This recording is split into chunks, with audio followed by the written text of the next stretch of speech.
Friends, this is Bhavna. Welcome to the Vision IAS magazine challenge series 2023। आज हम इसमें करेंगे इकोनॉमी सेक्शन का 5th topic, that is e commerce promotion and regulation. ठीक है ना। इसको करने से पहले हमारा एक पीछे टॉपिक था स्मार्ट सिटीज़ मिशन वाला, वो रह गया था। इससे पहले हम उसको कवर करेंगे। ठीक है ना। थोड़ा ओवरव्यू ले लेंगे, हम टोटली छोड़ेंगे नहीं टॉपिक को। इसमें देख लेंगे कि स्मार्ट सिटी मिशन जो है वो न्यूज़ में क्यों है। ठीक है ना। और कुछ स्मार्ट सिटीज़ मिशन है क्या, उससे रिलेटेड थोड़ी इन्फॉर्मेशन ले लेते हैं पहले। ठीक है ना। चलो पहले देख लेते हैं कि जो स्मार्ट सिटीज़ मिशन है वो न्यूज़ में क्यों था। रिसेंटली जो हमारी ministry of housing and urban affairs हैं, उन्होंने बताया कि जितना फंड एलोकेट किया गया था इस मिशन के लिए, उसका 86% ऑफ फंड जो है वो यूज़ हो चुका है, उसको यूटिलाइज कर लिया गया है। और जो हमारा ये मिशन है उसमें से 69% ऑफ प्रोजेक्ट्स जो है उसको कंप्लीट कर लिया गया है। कितने परसेंट ऑफ प्रोजेक्ट्स को? 69%। ये एज इट इज़ इम्पोर्टेंट नहीं है, ये मैंने ऐसे ही रिपीट कर दिया। ठीक है ना। इसलिए ये न्यूज़ में था। उसके बाद है about smart cities mission. Smart cities mission क्या है?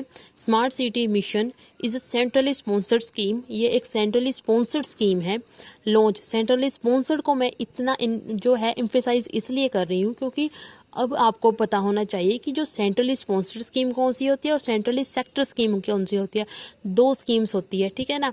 एक स्कीम जो होती है उसमें जो है फंडिंग टोटली जो 100% फंडिंग है वो सेंट्रल गवर्नमेंट के द्वारा की जाती है, और एक में क्या होता है, शेयरिंग होती है। ठीक है ना।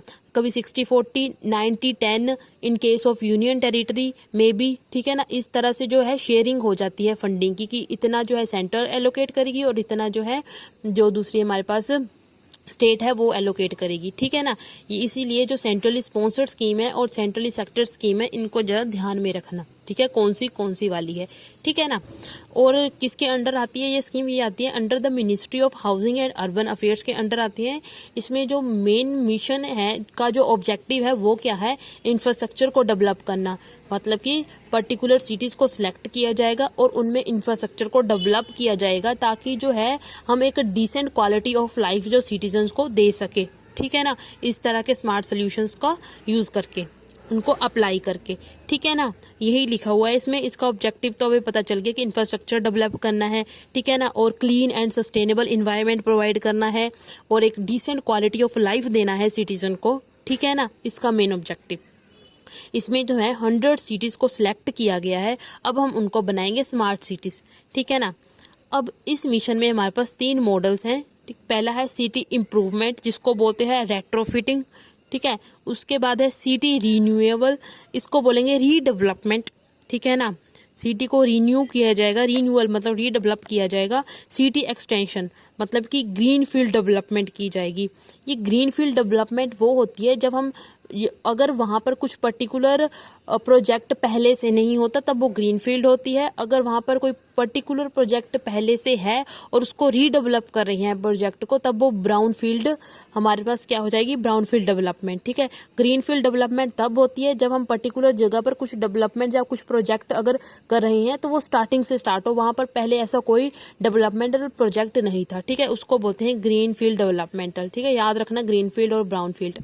ब्राउन फील्ड में हम रीडेवलपमेंट करते हैं, पर्टिकुलर प्रोजेक्ट पहले ही वहाँ पर एक लगा हुआ होता है, उसमें ही थोड़ा हम उसको ही रीडेवलप करते हैं वहाँ पर। ठीक है ना। उसके बाद है हमारे पास the special purpose vehicle is created by each city. इसमें क्या है, जो स्पेशल पर्पस व्हीकल क्रिएट किया जाएगा हर एक सिटी के द्वारा, ताकि वो अपना जो स्मार्ट सिटी मिशन है उसको जो है इम्प्लीमेंट कर सके सिटी लेवल पर। ठीक है ना। उसके बाद है हमारे पास, हाँ, ये कुछ फंडामेंटल प्रिंसिपल्स हैं, इसको एज इट इज़ याद रख लेना, क्योंकि कई बार जो है प्रीलिम्स में आने के चांसेस हैं कि अगर मान लो पूछ लिया इन 6 में से कुछ एक अलग दे दिया प्रिंसिपल और बोल दिया कि क्या ये 6 के 6 जो है वो फंडामेंटल प्रिंसिपल है स्मार्ट सिटीज़ के। ठीक है। तो आपको पता होना चाहिए कौन कौन से इसके फंडामेंटल प्रिंसिपल्स हैं। सबसे पहला है community at the core of planning and implementation. ठीक है। सेकेंड है हमारे पास मोर फ्रॉम लेस। ठीक है। मतलब कि कम रिसोर्सेज को इस ऐसे यूटिलाइज करो कि उसका जो आउटकम है वो ज़्यादा आए। Ability to generate greater outcome with the use of less resources. Okay. Third is cooperative and competitive federalism. Cities selected through competition, flexibility to implement projects. ठीक है ना। Cooperative and competitive federalism. Fourth है हमारे पास integration, innovation, sustainability, ठीक है। And the fifth is technology as the means not the goal, and the sixth is convergence, ठीक है। ये कुछ फंडामेंटल प्रिंसिपल्स हैं, इनको ध्यान में रखना। अब विदाउट वेस्टिंग द टाइम जो हमने टॉपिक स्टार्ट किया है उसको करते हैं, ठीक है ना। चलो स्टार्ट करते हैं अपना ई कॉमर्स वाला। सबसे पहले देख लेते हैं कि ये न्यूज़ में क्यों है, ठीक है ना। हाल ही में ये न्यूज़ में क्यों था।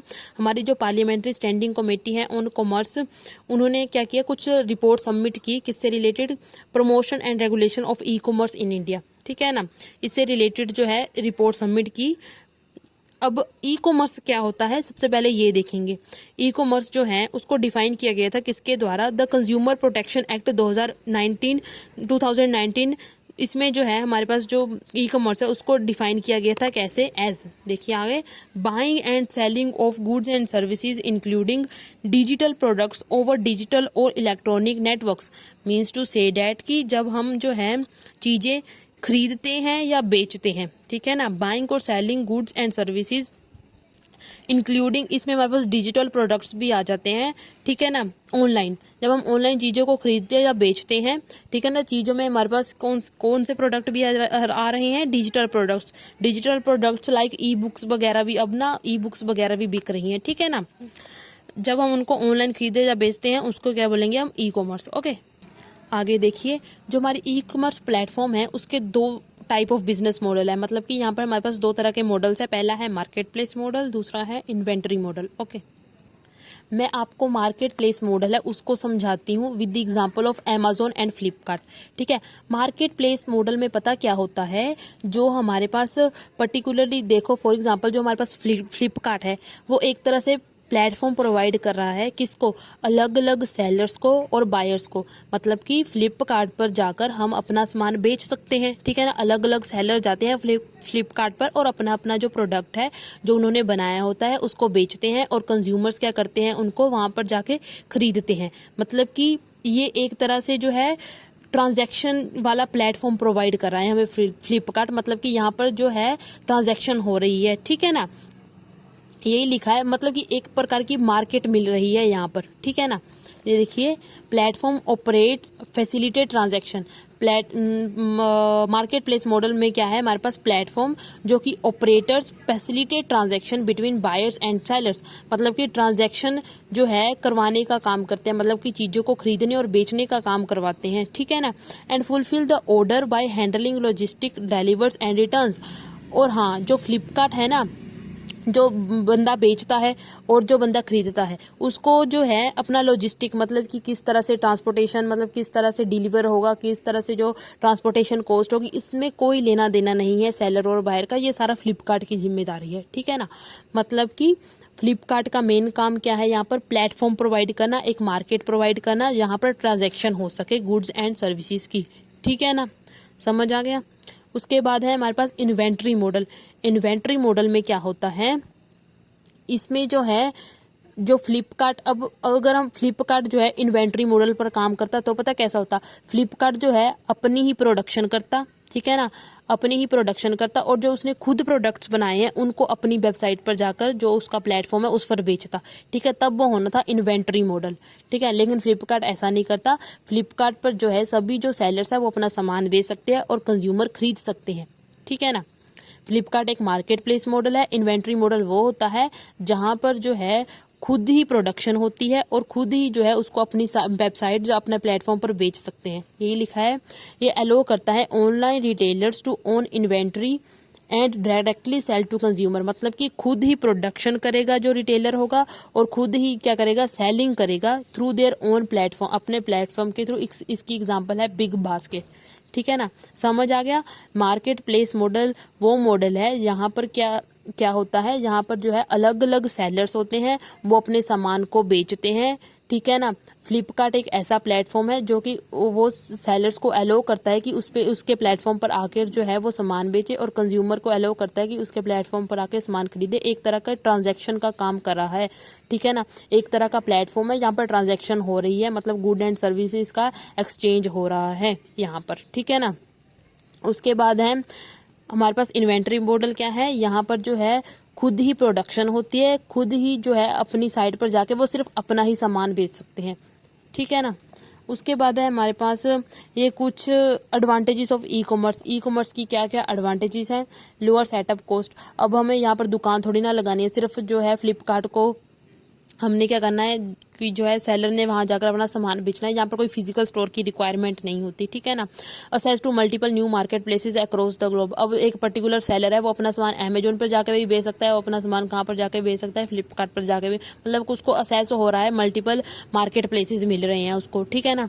Acquire a new set of consumer, और उसको नए नए कंज्यूमर भी मिल रहे हैं। यहाँ पर मिडल मैन की भी जरूरत नहीं है। Easy and cost effective marketing, यहाँ पर मार्केटिंग भी अच्छे तरीके से हो रही है, क्योंकि अगर हमने यहाँ पर खुद अगर फिजिकली दुकान खोलनी होती है तो हमें मार्केटिंग के लिए बहुत सारा पैसा खर्चना पड़ता है। कैसे हमें जो पैम्पलेट्स वगैरह बनाने पड़ते हैं, तभी लोगों को पता चलेगा कि वहाँ पर कोई पर्टिकुलर दुकान खुल रही है, ठीक है ना। बहुत सारा खर्चा हो जाता है, इसलिए कॉस्ट इफेक्टिव है जो ई कॉमर्स है। और ease of deliver as a logistic service like packing storage are hassle free, मतलब कि जो डिलीवरी सर्विस है वो भी आसानी से हो जाती है, ठीक है ना। उसके बाद है हमारे पास laws governing the e-commerce in India. ये कुछ पर्टिकुलर लॉज है जो कि गवर्न करते हैं ई कॉमर्स को इंडिया में, ठीक है ना। हम इसमें 2020 का और ये फॉरेन डायरेक्ट इन्वेस्टमेंट जो है इसको 2020 को इसको देखते हैं पहले क्या क्या है। ये जो पहले कंज्यूमर प्रोटेक्शन रूल्स 2020 है ये देख लेते हैं। The rules are issue under the consumer protection act. इन रूल्स को इशू किया गया था कंज्यूमर प्रोटेक्शन एक्ट 2019 के अंतर्गत। अब क्या क्या रूल्स है दे लेते हैं। Prohibit e commerce entity from adopting any unfair trade practices, मतलब कि किसी प्रकार की अनफेयर ट्रेड प्रैक्टिसेस नहीं हो सकती, और मैनिपुलेटिंग जो होती है प्राइजेस की वो नहीं हो सकती, ये इसको रोकती है जो ये रूल्स हैं, ठीक है ना। Apply to e commerce entities but not to a person. ये रूल्स है ये अप्लाई हो रहे हैं e commerce entities like Flipkart जो कि प्लेटफॉर्म है जहाँ पर ट्रांजैक्शन होती है, उन प्लेटफॉर्म्स पर उन पर जो है रूल्स अप्लाई होंगे, कोई पर्सन पर अप्लाई नहीं होगा। Rules have extra territorial application. ये जो रूल्स है वो सिर्फ जहाँ पर वो टेरिटरी जिस टेरिटरी में वो इस्टेब्लिश है जहाँ काम कर रहा है वहाँ तक नहीं, बल्कि आउटसाइड द टेरिटरी भी एप्लीकेबल है ये rules. Mandate e commerce entities to establish an adequate grievance redressal mechanism. ये मतलब कि ई कॉमर्स जो एंटिटी है जो प्लेटफॉर्म है उनको मैंडेटरी करता है कि जो ग्रीवेंस रिड्रेसल मैकेनिज्म है उनको अच्छी तरीके से इस्टेब्लिश किया जाए, ठीक है ना। आप देखते हैं कि फ्लिपकार्ट में भी हमारे पास जो है ग्रीवेंस रिड्रेसल मैकेनिज्म होता है। अगर हमें कोई समस्या आती है तो हम वहाँ पर जाकर उसका सोल्यूशन ले सकते हैं, ठीक है। By through message and by phone call के भी थ्रू भी जो है हमारी समस्या का समाधान हो जाता है, ठीक है ना। उसके बाद हमारे पास है to appoint a nodal person of contact who is resident in India to ensure the compliance with the act of rules. मतलब कि एक ऐसे पर्सन को अपॉइंट भी किया जाएगा, इसने रूल्स ने ये भी मैंडेटरी किया है कि ऐसे पर्सन को भी अपॉइंट करो ताकि वो आप पर चेक रख सके कि आप जो सभी जो हैं कंप्लायंस उनका मतलब कि रूल्स वगैरह हैं उनको पालन कर रहे हैं आप, ठीक है ना। उसके बाद है हमारे पास FDI 2020 पॉलिसी। जो FDI पॉलिसी 2020 है ये देख लेते हैं। FDI backed e-commerce entities can engage only in business to business e-commerce and not in the business to consumer e-commerce। जो हमारे पास foreign direct investment e-commerce entities होंगी, ठीक है ना, जो foreign direct investment e-commerce entities होंगी, ध्यान से सुनना, ठीक है ना, वो engage only in the business to business commerce, मतलब कि वो business to business e-commerce ही कर सकेंगी। मतलब कि अगर उन्होंने बिजनेस करना हुआ तो बिजनेस एंटिटी के साथ ही कर सकेंगी। मान लो अगर फ्लिपकार्ट है, ठीक है ना, उसने सामान बेचना हुआ तो वो मान लो फ्लिपकार्ट कंप्यूटर बेचना चाहेगी, ठीक है ना। अगर मान लो ये एक FDI एंटिटी हुई फ्लिपकार्ट, तो अगर फ्लिपकार्ट जो है एक FDI ई कॉमर्स एंटिटी है, अगर उसने सामान बेचना हुआ लाइक कंप्यूटर्स, तो फिर वो किसको बेचेगी, उसी को बेचेगी जो बिजनेस कर रहा होगा। मतलब कि मान लो एक ऑफिस में कंप्यूटर चाहिए वो बिजनेस करने के लिए, ठीक है ना, कंप्यूटर चाहिए बिजनेस करने के लिए, तो वो उसी को ही बेचेगी। इसे को बोलते हैं बिजनेस टू बिजनेस जो है बिजनेस करना, ठीक है ना। वही लिखा है कि यहाँ पर engage only in business to business e-commerce and not in the business to consumer e-commerce. मतलब कि बिजनेस टू बिजनेस में ही वो एंगेज होंगी, ना कि बिजनेस टू कंज्यूमर। वो कंज्यूमर को फिर नहीं बेच सकेगी वो कंप्यूटर, अगर जो फ्लिपकार्ट जो है वो क्या हुई हमारे पास FDI एंटिटी। उसके बाद क्या है 100% of FDI under the automatic route for market place based model for of e commerce. 100% FDI है under the automatic route for market place based model of e commerce. Market place based model मैंने आपको बताया था कौन सा होता है, ठीक है ना, ऊपर पढ़ा था ना हमने। उसके लिए 100% FDI है, और FDI जो है परमिटेड नहीं है in the inventory based model. अगर उसने खुद इंडिया में अगर खुद प्रोडक्शन खुद ही अपना सामान बेचना है तो वो अलाउड नहीं है। अगर किसी कोई FDI इंडिया में आना चाहती है और खुद ही प्रोडक्शन करेगी, खुद ही वो क्या करेगी, उसको बेचेगी, ठीक है ना, वो अलाउड नहीं है, क्योंकि ये जो है हैम्पर करेगा जो हमारी डोमेस्टिक मार्केट है उसको, ठीक है।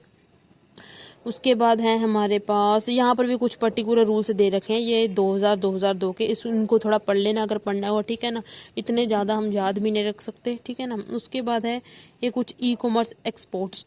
रिसेंटली जो ग्लोबल ट्रेड रिसर्च इंस्टीट्यूट है उन्होंने रिलीज़ की है report on realising India's e commerce export potential, report release की। उसमें उन्होंने बताया कि कितना जो है इंडिया का एक्सपोर्ट पोटेंशियल है, कितना वो E-कॉमर्स एक्सपोर्ट पोटेंशियल है, उसको हाईलाइट किया, ठीक है ना। ये देखिए, ग्लोबल B2C मतलब business to consumer e commerce export are predicted to increase from $800 billion to $8 trillion by 2030। मतलब कि कितना जो हमारा B2C E-कॉमर्स एक्सपोर्ट है उसको कितना प्रेडिक्ट किया गया, 800 बिलियन से इंक्रीज होगा वो कब, कितने तक, $8 ट्रिलियन तक 2030 तक, ठीक है ना। और उन्होंने की रिकमेंडेशंस भी दी है कुछ, जैसे कि हमें कुछ सेपरेट कस्टम्स कोड्स को क्रिएट करना चाहिए शिपमेंट के लिए, ठीक है ना, E-कॉमर्स शिपमेंट के लिए, और लॉन्च करना चाहिए the India quality product label for strict quality control to prevent counterfeit product. The Indian quality product label पता क्या है, इट मीन्स दैट एक तरह का मार्क है जिसको यूज़ किया जाएगा। It is a mark use to indicate that a product made in India meet certain quality standard. मतलब कि एक मार्क होगा जो बताएगा कि हाँ ये जो प्रोडक्ट है जो इंडिया से बना है ये कुछ जो क्वालिटी स्टैंडर्ड्स हैं उनको मीट कर रहा है, ठीक है ना। एक इस तरह से जो डुप्लीकेशन होती है प्रोडक्ट्स की वो भी रुक जाएगी, ठीक है ना। अब जरा चैलेंजेस देख लेते हैं पहले क्या आ रहे हैं E-कॉमर्स लैंडस्केप में, क्या क्या चैलेंजेस आ रहे हैं। एब्सेंस ऑफ कॉम्प्रिहेंसिव पॉलिसी, कोई कॉम्प्रिहेंसिव पॉलिसी हमारे पास नहीं है, ठीक है ना, जो कि सारी चीज़ों को अच्छे तरीके से रेगुलेट कर पाए, ठीक है ना। इस तरह से हमारे पास इस तरह की कोई भी कॉम्प्रिहेंसिव पॉलिसी नहीं है। उसके बाद है एडमिनिस्ट्रेटिव शॉर्टकमिंग्स। एडमिनिस्ट्रेटिव शॉर्टकमिंग्स मतलब कि जो E-कॉमर्स कंपनीज है ना वो रजिस्टर्ड नहीं है with the department of promotion industry and internal trade, ठीक है ना। जो ये डिपार्टमेंट है, department for promotion industry and internal trade, इसके साथ जो हमारी E-कॉमर्स कंपनीज है वो रजिस्टर्ड नहीं है, ठीक है ना। ये भी एक चैलेंज है। उसके बाद है हमारे पास डाटा प्रोटेक्शन से रिलेटेड भी हमारे पास कोई रूल्स या रेगुलेशन नहीं है, कोई रेगुलेटरी फ्रेमवर्क नहीं है, ठीक है ना, ताकि हमारा डाटा को प्रोटेक्ट किया जा सके। उसके बाद गैप्स इन इंश्योरिंग कंपटीशन, मतलब कि जो है यहाँ पर एंटी कॉम्पिटिटिव प्रैक्टिसेस हो रही है उसको कम करने के लिए कुछ पर्टिकुलर जो है वो स्टेप्स नहीं लिए जा रहे ताकि हम एंटी कॉम्पिटिटिव प्रैक्टिसेस जो है उसको कम कर सके, ठीक है ना। इससे रिलेटेड भी हमें जो है कुछ रूल्स एंड रेगुलेशन बनने चाहिए, ठीक है ना। जो हमारी FDI पॉलिसी जो है वो इतनी एफिशिएंट नहीं है कि वो एंटी कॉम्पिटिटिव प्रैक्टिसेस को एड्रेस कर सके। उसके बाद है हमारे पास IP इन्फ्रिंजमेंट, ई फार्मा देखो हमारे पास जो सेल्स होती है मेडिसिन की हैज़ नॉट बीन रेगुलेटेड, वो भी रेगुलेटेड नहीं है।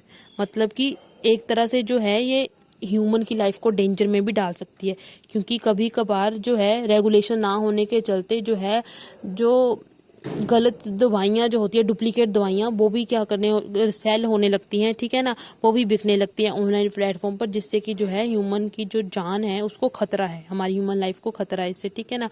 E-फार्मा एक वेरी बिग प्रॉब्लम हियर है, ओके। उसके बाद है हमारे पास सब ऑप्टिमल एक्सपोर्ट, मतलब जितना एक्सपोर्ट जो है एक्सपोर्ट पोटेंशियल है E-कॉमर्स का उतना वो एक्सपोर्ट हो नहीं रहा, ठीक है ना। उसके बाद वे हेड क्या हो सकता है, ठीक है ना, हमें कुछ ऐसी पॉलिसीज़ बनानी चाहिए ताकि वो कॉम्प्रिहेंसिवली जो है कवर कर सके सारी चीज़ों को, रूल्स एंड रेगुलेशन वो इजीली इम्प्लीमेंट कर सके, ठीक है ना। नेशनल E-कॉमर्स पॉलिसी, एक E-कॉमर्स पॉलिसी होनी चाहिए हमारे पास। मैंडेटरी रजिस्ट्रेशन, जैसे मैंने आपको ऊपर बताया था कि जो हमारी E-कॉमर्स कंपनीज है वो रजिस्टर नहीं है department for promotion industry and internal trade के साथ, वो भी मैंडेटरी करना चाहिए रजिस्ट्रेशन, ठीक है ना। डाटा प्रोटेक्शन बिल, मतलब कि डाटा से रिलेटेड कुछ रूल्स एंड रेगुलेशंस भी होने चाहिए ताकि जो डाटा को प्रोटेक्ट किया जा सके। E-फार्मा से रिलेटेड रूल्स एंड रेगुलेशन होने चाहिए, ठीक है ना, this is the very important. इससे रिलेटेड तो रूल्स एंड रेगुलेशन जो है वो होने ही चाहिए। Safe harbour protection of e commerce platforms, मतलब कि करंटली पता क्या है, जो ई कॉमर्स मार्केट प्लेटफॉर्म्स है वो जिम्मेदारी नहीं लेते कि जो गुड्स एंड सर्विसेज वो उनके प्लेटफॉर्म पर प्रोवाइड हो रही है वो जो है उनकी क्वालिटी अच्छी है, ठीक है ना। They are not, these marketplaces are not liable for the substandard goods on their platform, ठीक है ना। मतलब जो सब स्टैंडर्ड्स गुड्स होते हैं, मतलब जिनकी क्वालिटी ठीक ठीक ही होती है, उनके लिए वो उनकी वो रिस्पॉन्सिबिलिटी नहीं लेते, ठीक है ना। अब ऐसा ही बोल रहा है कि वो लायबल होने चाहिए इन प्रोडक्ट की डिलीवरी से रिलेटेड, ठीक है ना। मतलब कि वो इस तरह के प्रोडक्ट अवेलेबल करवाएं अपने प्लेटफॉर्म पर जिनकी क्वालिटी अच्छी हो, ठीक है ना, और वो खुद भी लायबल होने चाहिए, ठीक है ना, इन प्रोडक्ट्स के प्रति। उसके बाद कुछ सिक्योरिटी ऑफ फाइनेंशियल ट्रांजैक्शन, हमारा जो फाइनेंशियल ट्रांजैक्शन है उससे रिलेटेड भी वही कि हम जो हमारे फ्रॉड वगैरह से बचा जा सके उससे रिलेटेड भी कुछ रूल्स एंड रेगुलेशन आने चाहिए, ठीक है ना। इस तरह से जो है हमारा, आप इसमें से 4 5 6 पॉइंट कर लेना याद, ठीक है ना। ई कॉमर्स से रिलेटेड क्वेश्चन आ सकता है, ये डायरेक्ट जो है हमारे सिलेबस में मेंशन, मतलब इंफ्रास्ट्रक्चर से रिलेटेड ही जो है एक टॉपिक बन सकता है यहाँ पर, ठीक है ना। And this topic is very important, छोड़ना इसको सही नहीं रहेगा, इसलिए इसको करना ज़रूरी है। मिलते हैं अपने नेक्स्ट वीडियो में, तब तक के लिए stay tune with me, like subscribe and share. Thank you, have a nice day.